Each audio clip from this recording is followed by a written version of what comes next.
ನೋಡಮ್ಮ, ವಿಧವಾ ಶಾಸ್ತ್ರ ಮಾಡದೆ ವಿಧಿ ಇಲ್ಲ, ಅದನ್ನ ಮಾಡಲೇಬೇಕು.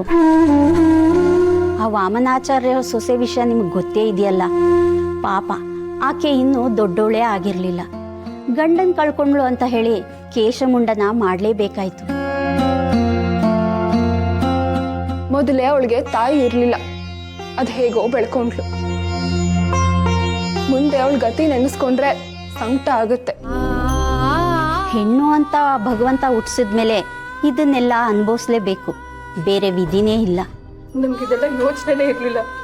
ಮನೇಲಿ ಎಲ್ಲರ ಹತ್ರ ಮಾತಾಡಿ ಅಗ್ರಹಾರಕ್ಕೆ ಹೇಳಿ ಕಳಿಸ್ತೀವಿ.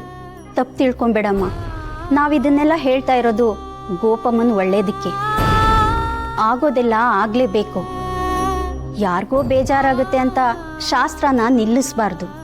ಗೋಪಮ್ಮನ್ ಮಾತ್ರ ಹೀಗಾಗಿದೆ ಅಂತ ಅಂದ್ಕೊಂಬೇಡ. ಇದೇನು ಮೊದಲು ಅಲ್ಲ, ಕೊನೆನೂ ಅಲ್ಲ. ಆಯ್ತು, ಹೇಳಿ ಕಳಿಸ್ತೀವಿ.